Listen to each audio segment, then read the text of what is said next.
सिलाई मशीन कंहिं वतन पर कंहिं मोटरसाइकिल की लालच में न अचो।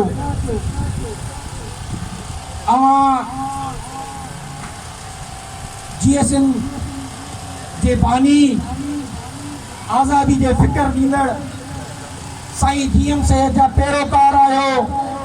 तंहिं करे तव्हांजो जेको जिदोजहद जो दर्द आहे उहा वतन जी आज़ादी जो दर्द आहे। अवां जी जिदोजहद जो जेको दर्द आहे उहो हक़ ऐं सच जो दर्द आहे। अवां जी जिदोजहद जो जेको दर्द आहे उहो मज़लूमनि सां गॾु बीहण जो दर्द आहे। ऐं इहो ई दर्द आहे जेको असांखे क़ौमी ग़ुलामी मां निजात ॾियाराए सघंदो। तंहिं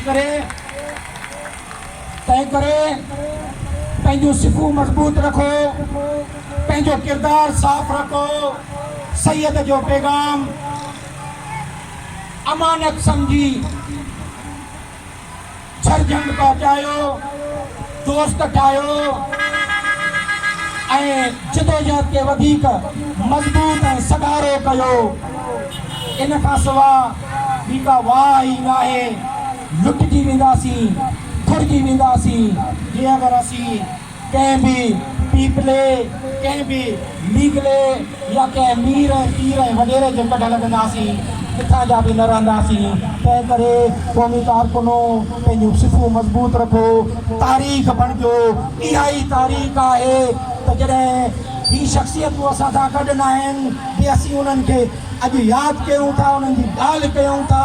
इहा ई तारीख़ ऐं जिदोजहद आहे जो शहीद बशीर ख़ान कुरैशी अॼु तव्हां ऐं असांजे विच में न आहे, पर अॼु असांजे ज़बान मां जेकर उनजी जिदोजहद जे लाइ नारो निकिरे थो, ॻाल्हि निकिरे थी त उन्हनि जो पोरियो आहे। इहा ई जिदोजहद आहे रूपले जी, इहा ई जिदोजहद आहे सराई कुर्बान जी, इहा ई जिदोजहद आहे मुज़फ़र भुट्टे जी, इहा ई जिदोजहद आहे सिंध जे हर उन क़ौमी कारकुन जी जे वतन ऐं क़ौम जी आज़ादी जे लाइ रोडनि ऐं रस्तनि ते हली करे पंहिंजो रतु ॾिनो, पंहिंजो पघर ॾिनो। जेलनि में आहिनि, काल कोठड़ियुनि में आहिनि, ख़बर न आहे उहे हिन वक़्तु किथे आहिनि, के गुमशुदा आहिनि। पर तारीख़ी पोरियो इहो आहे, तारीख़ी पोरियो इहो आहे त हक़ ऐं सच जी जेका जिदोजहद आहे उहा तव्हांजी महिनत रायगान करे ई नथी सघे।